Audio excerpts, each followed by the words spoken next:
A couple of days ago, I released a video about how, in a leaked internal memo, the CEO of Dis-Chem, a large South African pharmaceutical retailer, told his employees that they would no longer be hiring or promoting white South Africans within the company in order to comply with stringent employment equity laws.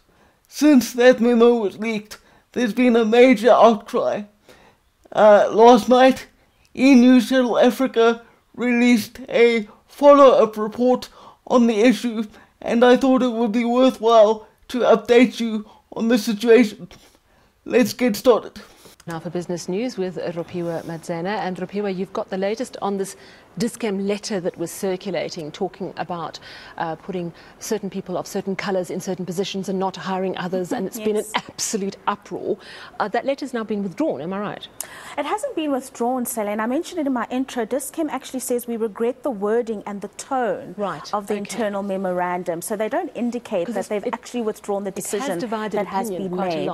Yeah, that's right. So that is the clarity that they've provided there, in that while Dis-Chem has come under a lot of fire from various organizations, including Action SA leader Herman Mashaba, the Black Management Forum has welcomed the company's latest move. Now, this follows an internal letter sent by Dis-Chem CEO Ivan Saltzman. In the leaked memo, Saltzman told management that Dis-Chem was placing a moratorium on the appointment of white staff in the company. Now, late this afternoon, Dis-Chem tweeted a note saying that it regrets the wording and the tone of the internal memo, and that it was erroneously and widely shared. Now, Setu Taekwon-Do, who is BMF's acting president, joins us now to unpack this further. Very good evening to you, Setu. And maybe let's just start with your comments that you made as BMF, and you cite the reasons that you support the decision by the company is that you've seen that there's been very little in terms of strides being made when it comes to the Employment Equity Act. So maybe just talk us through that and the support that you have shared with us today. Well, I think it's actually quite unfortunate that after we shared our support, probably yesterday and on Saturday, that Dis-Chem has now retracted the memo. So on our first reading of the memo, whilst we felt that the tone of the memo was... Before you finish your thought, in the letter that they shared with us today, they say they regret the wording and the tone. So let's assume that they have yet to completely disregard or take back what they said last week. Okay, well, we actually welcome that, because we were quite disappointed with the impression that the tone was, that letter was actually retracted. But if they're only talking about the tone, then if they still stand by what they said in the initial letter, then that makes us a little bit more comfortable. Look, we welcome the initial letter that was sent by the Dis-Chem CEO to its leadership. However, we did feel that it was almost like the CEO had a gun to his head, and his only worry... Okay, first off, I just want to point out the irony of the fact that they brought this woman on to interview her about this, and she couldn't even be bothered to check the wording of Dis-Chem's damage control statement. So she didn't actually know what was going on, and the anchor there had to correct her. So just based on that, how are we to take anything she says seriously, or to believe that she is serious about anything with regard to the financial or corporate standing of South Africa? Another thing is that she complains that in the memo, it sounds like the CEO of Dis-Chem has a gun to his head. And that's pretty much because he does. If Dis-Chem does not comply with these employment equity laws, the government will come down on them like a ton of bricks, because the ANC does not give a damn about whether a company is productive or whether it's able to be financially viable as an organization. They care about their ideological goals and assuming complete control of this country. Whatever is left of the country, I should say. Was really the 10% revenue penalty that he would face if they failed to transform, because they are a JSE listed company. So initially we were not particularly excited about the tone of the letter, but we as an organization, we believe that if BEE needs to be forced down people's throats, then that's simply what must happen. And that's what we felt was happening. We felt that perhaps the CEO is not really committed to transformation, but because of the rules of the JSE and the BE Commission, he's being forced really to commit to transformation. And for us... Pay attention to what she just said there. She just said that she and her organization are completely fine with companies being told who they can and cannot hire on the basis of race. She, just like the ANC, does not care whether this ideology, because that's what it is, it's essentially a cult, they don't care whether they completely destroy our country. They just want revenge and to be the ones who get to wield the sword. People who don't really believe in transformation need to be forced into transformation, and that for us was okay. You know, whilst we did note that there was some tonnage in the letter that was not particularly supportive of transformation from a fundamentalist point of view.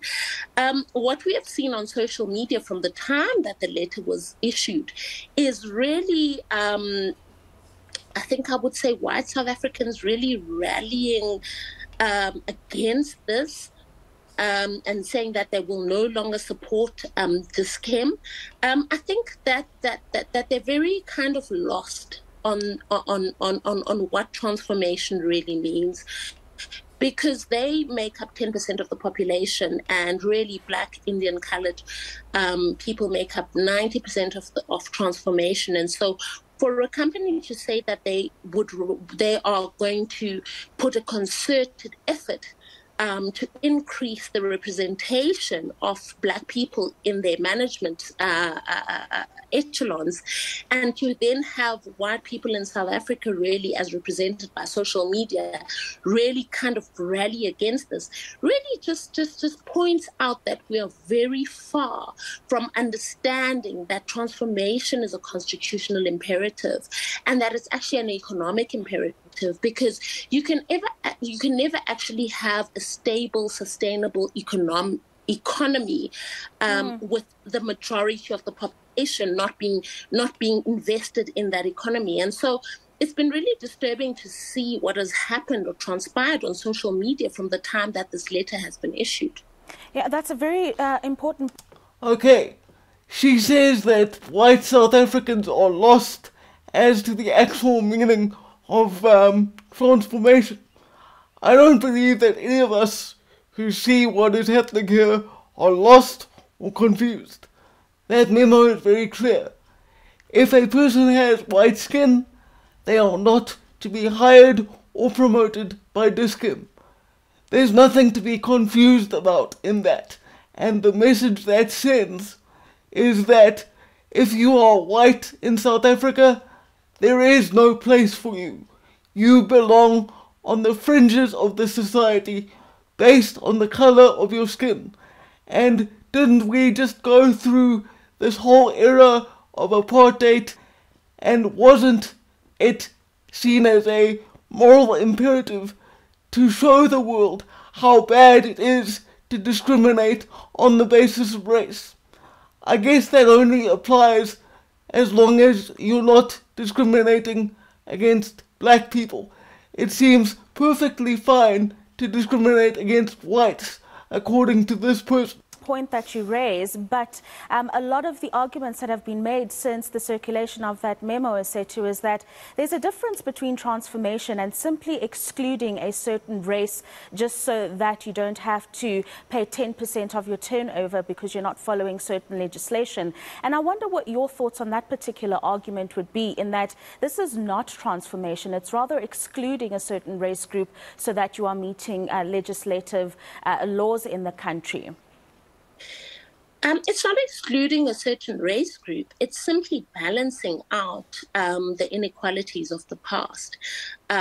So for us, any company that when it looks at its senior leadership or even the level below, which is middle management, and even junior management, any company that when it looks at that sees a high percentage of the 10% of the population and sees a low percentage of the 90% of the population, needs to ask itself whether it really believes in the transformation mandate. So for us, it's not something that is to be frowned upon, but it's really something that indicates that you are committed to redressing the inequalities of the past, and you are committed to having your demographic in your leadership mirror the demographic of the country. And so for us, it's not about excluding a certain race group, but it's about just believing in the transformation imperative. And as I said initially, the letter initially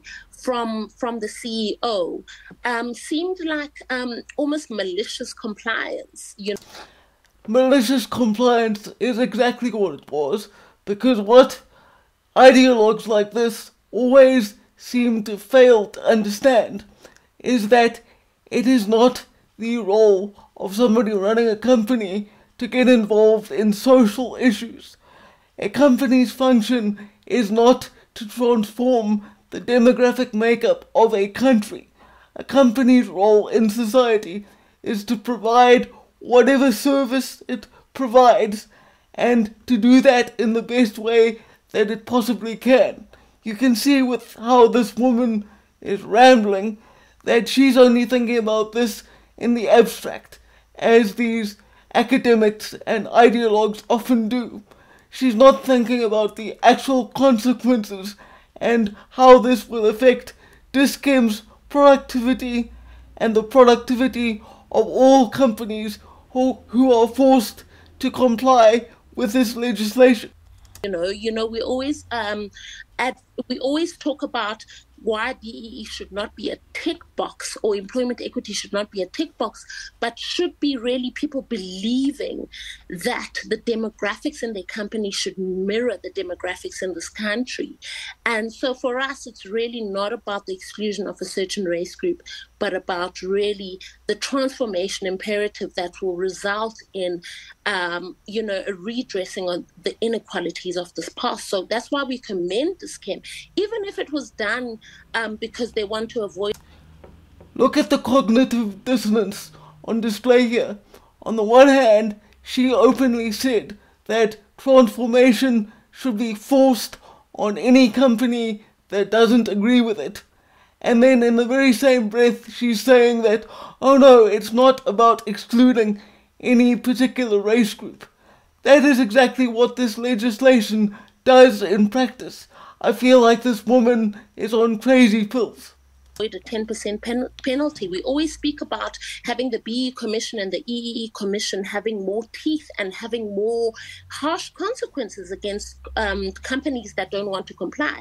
And if this is what it takes for them to comply, then we as the BMF fully support that. No, thank you very much. Very insightful weighing in there from Setu. She is the BMF acting president, joining us to speak about the Dis-Chem memo that was circulated and, of course, the subsequent reaction that has followed.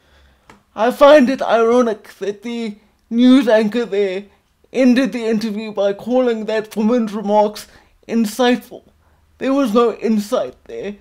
It was like listening to a bunch of programmed responses from a non-player character in a video game. I could predict, before she said what she said, everything that was going to come out of her mouth. And the worrying thing is that The opinions that she shared in that interview are the opinions that those in power, specifically political power in South Africa, hold. This is the route we are going down as a country, and I can see it coming, and I know there's nothing I can do about it, but at least I can do my part to let people know that this is the kind of thing that is driving South Africa. And when this country descends into chaos and civil war, you will know why. Anyway, that's all I've got to say about that, and for now, farewell.